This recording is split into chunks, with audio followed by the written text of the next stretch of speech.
Les circonstances changent avec le temps, il est donc sage de changer vous-même avec les circonstances. L'ascendant Bélier devra travailler dur ce mois-ci. Si vous gardez la matière de la maison dans la maison, ne la battez pas à l'extérieur, alors c'est bon pour vous. Du 2 juin au 19 juillet, la paix régnera dans la maison. Vous pourrez consacrer moins de temps au travail. Du 20 juillet au 5 août sera un bon moment pour ceux qui aiment quelqu'un et pour les étudiants. Les 13 juillet et 26 juillet, vous pouvez obtenir des bénéfices en bourse. Ne prenez pas de risques en affaires. Si vous voulez vous marier, il y a des chances de vous marier ce mois-ci. Vos chances de mariage resteront jusqu'au 13 septembre. C'était donc la prédiction rapide du mois de juillet pour l'ascendant Bélier. Passons maintenant à la prédiction des détails. Ici un chiffre est écrit, vous êtes donc l'ascendant Bélier. Si votre horoscope de naissance a aussi un chiffre écrit ici, alors cette prédiction est pour vous. Veuillez ne pas vous tromper en regardant la vidéo, sinon la prédiction ne correspondra pas. Cette prédiction sur la base des heures et des dates indiennes, vous devez donc définir la prédiction à partir de la date et de l'heure de votre pays. Le seigneur du Bélier ascendant est Mars. Mars restera dans son signe affaibli dans la 4e maison jusqu'au 20 juillet. Pendant ce temps, vous serez occupé avec la responsabilité de la maison. Vous serez inquiet pour le problème de la maison. Il peut y avoir des problèmes liés à la propriété. Avec Vénus et Mars ensemble, vous pouvez avoir un différend avec votre conjoint. Les personnes qui vivent une histoire d'amour dans leur quartier devront être très prudentes pendant cette période. En raison de la relation avec une autre femme, il peut y avoir des querelles entre mari et femme. Si Mars est en bonne position dans votre horoscope de naissance, alors le problème sera moindre. Mais étant donné que Mars est dans le signe affaibli, il va y avoir un problème. Mars aspectera votre 7e maison, alors vous devrez peut-être faire face à des problèmes dans les affaires. Mars aspectera votre 10e maison, alors vous n'obtiendrez pas l'attention dans votre travail. Vous perdrez votre temps à vous soucier de votre maison. Mars aspectera également votre 11e maison, où Jupiter est assis, donc Jupiter vous soutiendra un peu ici. Vous n'aurez aucun problème en termes d'argent. Mars déménagera dans votre 5e maison le 20 juillet. Avec l'arrivée de Mars dans la 5e maison, vous risquez d'avoir des querelles avec votre partenaire amoureux.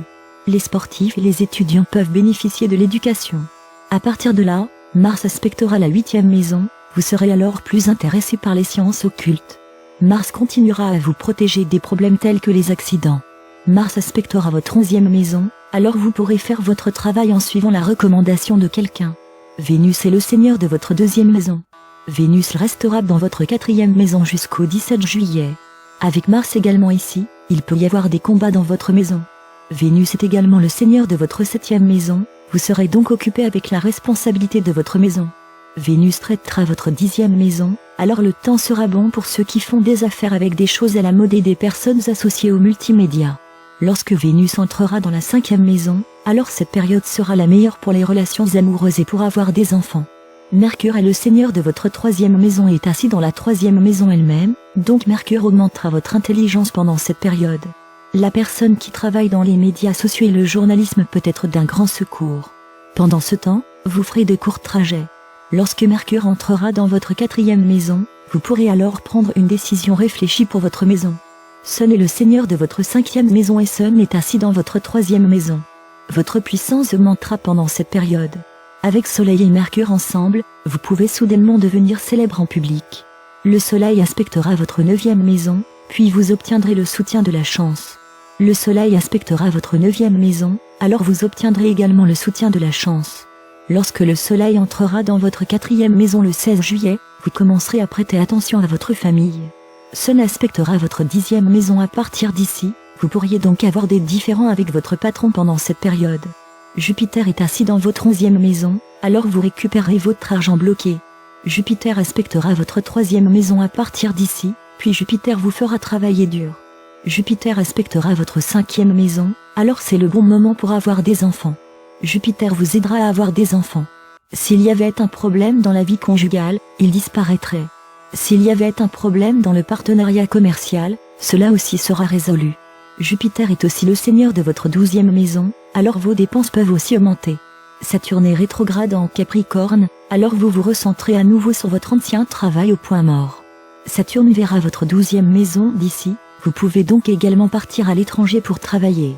Il y aura des obstacles dans le travail domestique et le travail acharné augmentera également. Mais vous n'avez pas besoin de paniquer, vous obtiendrez de bons résultats de ce travail acharné à l'avenir. Avec Rahu dans votre 2e maison, vous ne devriez pas mentir. Ne pensez pas à gagner de l'argent de manière raccourcie, ne vous disputez pas à la maison et contrôlez votre discours. Avec étant dans la 8e maison, vous pourrez progresser dans le domaine de la recherche. Les risques d'accident sont également créés, vous devez donc être prudent lorsque vous conduisez le véhicule. Vous pouvez vous intéresser davantage aux sciences occultes pendant cette période. Voyons maintenant les mauvais jours. Ceux qui n'ont pas une bonne naissance lunaire, ils peuvent observer le Pradosh les 7 et 21 juillet. C'est le jeûne du Seigneur Shiva. 15 et 16 juillet. 19 et 20 juillet. 28 et 29 juillet. Il y aura de mauvais jours pour vous, vous ne devriez donc pas prendre de mauvaises décisions ce jour-là. C'est bien si vous ne tombez pas dans le gâchis des déchets. Contrôlez votre discours. Ne dites pas que l'âme de quelqu'un est blessée. Vos dépenses peuvent augmenter. Des problèmes de santé peuvent également survenir. Ce mois-ci, le Gaja Kezari Yoga est formé au cours de ces 4 jours. 6 juillet, 2013, 20 juillet, juillet et 26 juillet. Sur ces 4 jours, le 20 juillet, vous n'obtiendrez pas beaucoup de bénéfices, mais le reste des jours vous sera bénéfique. En vous souvenant de Lord Ram First, tous les mardis en lisant un Numancha Lisa et en distribuant des bonbons aux enfants du temple, cela vous sera bénéfique. Pour ceux dont la naissance Mars n'est pas bonne, ce qui signifie que Mars est dans la 4e, la 8e ou la 12e maison de votre horoscope, alors vous pouvez observer Vinayaka Chaturthi le 13 juillet et Sankashti Chaturthi le 27 juillet. Si Rahu est mauvais dans votre horoscope, c'est-à-dire en maison 4e, 8e ou 12e, alors vous devriez réciter Vishnu Sahasranam à chaque nouvelle lune. Dans l'eau qui coule, la perte de noix de coco réduira également le mauvais effet de Rahu. En ce mois, la nouvelle lune est le 9 juillet. À chaque nouvelle lune, le 9 juillet, mettez du sésame noir dans de l'eau et offrez-la à l'arbre pipal, en bénéficiera également. C'était donc la prédiction du mois de juillet pour l'ascendant Bélier. Continuez à regarder notre chaîne pour plus d'informations. Merci.